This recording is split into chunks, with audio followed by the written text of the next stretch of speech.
Wow! Luto na yung ating pork binagoongan, guys! Hello guys! How are you?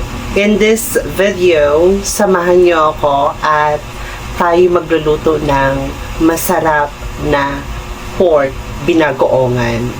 Tara, samahan niyo na ako.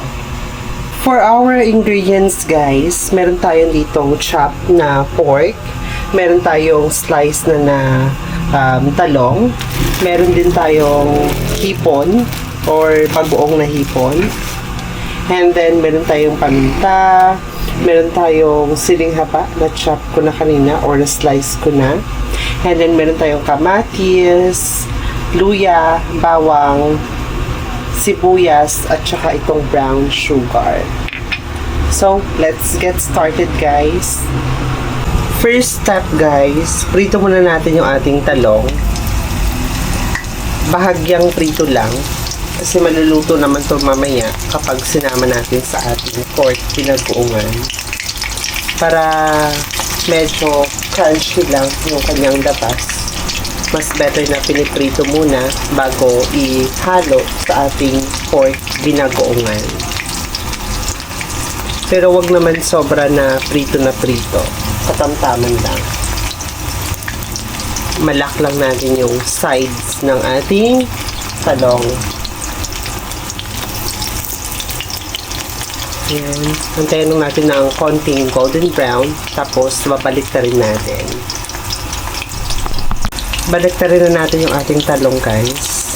Ito, may konting brown na. Okay na yan. Huwag natin tutuin ng sobra, yung bahagya lang. And then after nito, next is isasalang natin yung ating baboy. Bali, dito rin ilalagay lang natin yung baboy natin hanggang magmantika. At sa kanyang pinagmantikaan, doon tayo magigisa ng bawang, sibuyas, luya, at saka kamatis. Wait lang natin ng 1 to 2 minutes, or rather 2 to 3 minutes. Tapos natanggalin na natin to. Guys, okay na yung ating talong. See? Next na gagawin natin, guys, is sasalang natin itong ating baboy. Sa pinagprituhan natin ng talong, doon natin lalagay yung ating baboy. Antayin lang natin siya na mag-crispy at lumabas yung kanyang mantika. Ayan, lalagay lang natin dito yung ating baboy.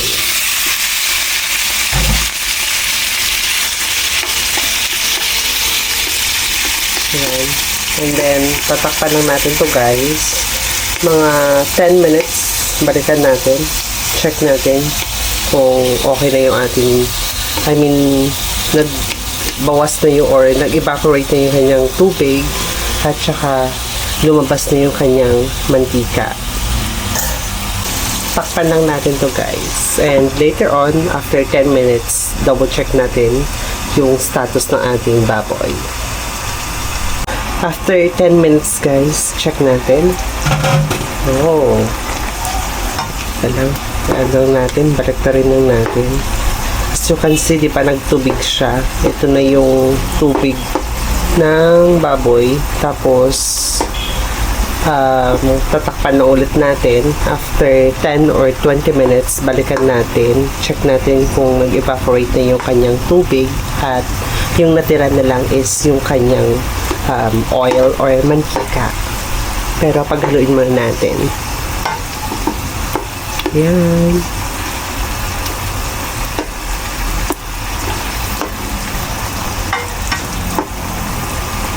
So, ngayon, tatakpan lang ulit natin, guys.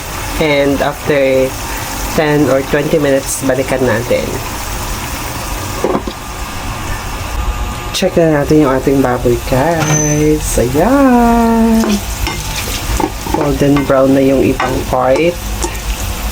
Hantay lang natin to na lahat is ma-fried ng konti at lumabas lalo yung kanyang mantika.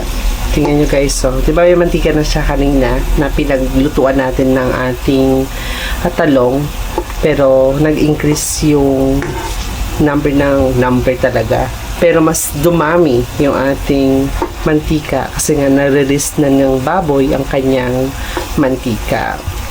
So, takpan lang natin to ulit and then after 5 minutes, balikan natin to kung medyo okay na yung ating baboy. Saka, tayo maggisa na ating sibuyas, bawang, luya at kamatis. Hinanaan natin yung apoy guys kasi puputok yung ating niluluto. Ayan, di ba? As you can see guys, halos lahat na ng part ng baboy is golden brown na. So, patanggalan na natin dito yan sa kawali. Hahanguin na natin. Tapos, babawasan natin ng bahagya yung mantika at dito tayo magigisa ng ating sibuyas, bawang, luya at kamatis. At saka yung ating hipon na bagoong. Yan, sinasalin ko lang siya sa lalagyanan. And mamaya, kapag okay na yung ating bagoong, ibabalik natin to, tapos titimplahan, at saka lalagay yung ating talong.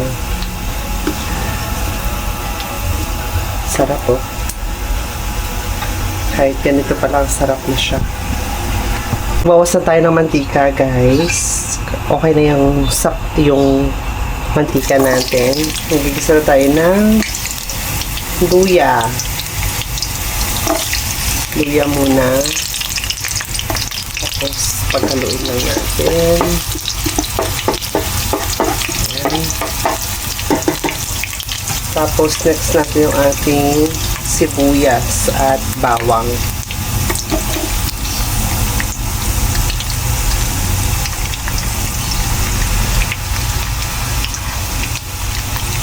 Ayan, sibuyas at bawang. Kaya sabay na natin.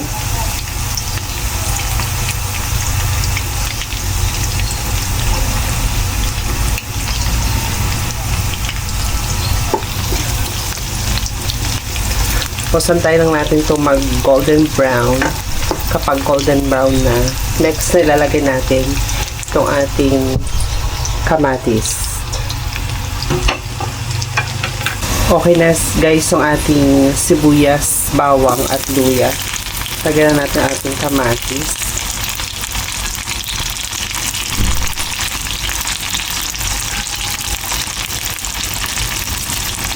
Ayan. Paghaluin lang natin. Antayin natin na maluto yung ating kamatis. Tsaka ilagay natin yung ating bagoong. Takpan muna natin. Balikan natin mga 3 minutes. Check natin guys. After 3 minutes, okay na pa yung ating kamatis. Ayan. Ito okay na. So, lagyan na natin yung ating bagoong. 10 pesos lang itong bagoong na to. Which is, katamtaman lang yung kanyang dami.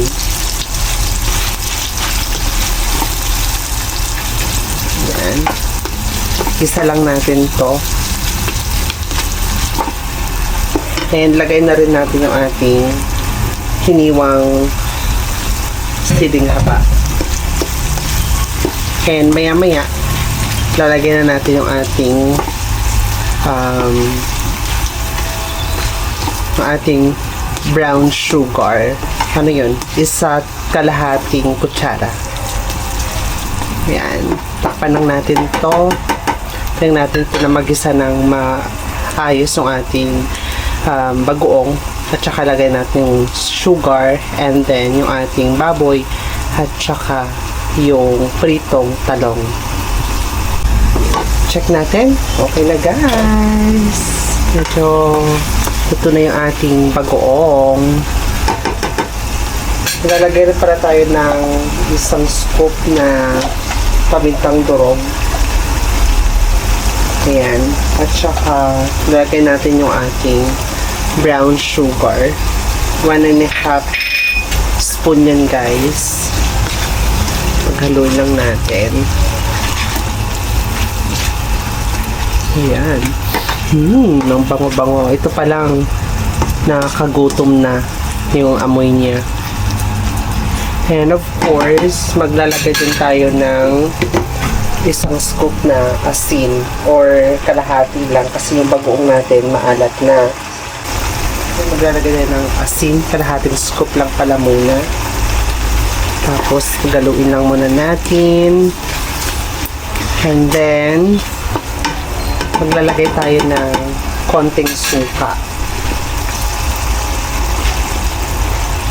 Tapos takpan natin. And maya-maya lagyan na natin yung ating baboy at saka talong. Ang bango-bango.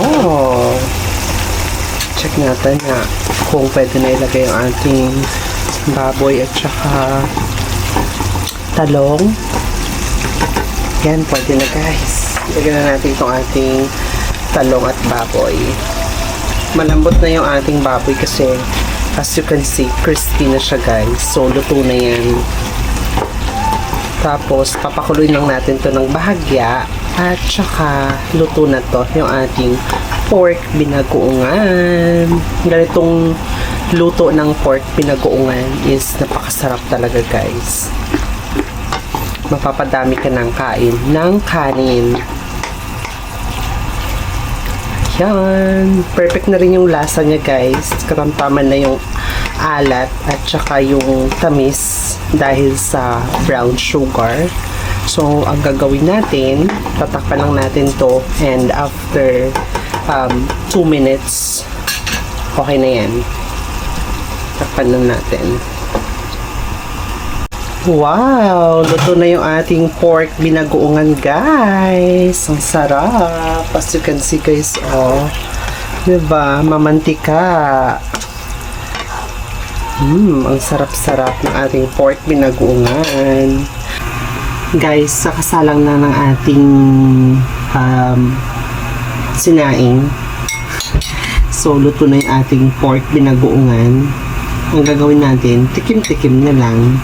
Ayan. Itong ating talong muna. Ang init. Grabe, ang sarap. I can't wait na maluto yung ating rice. Shock na mapaparami talaga itong ating pork.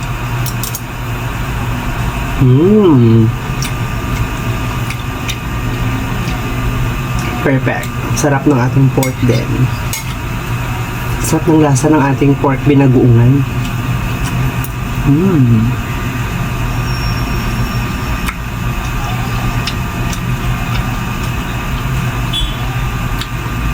Ganitong klase na pagluto ng pork binagoongan guys. Nako, napakasarap talaga. Tsak na mapaparami ng kain yung taong paghahaian mo nito.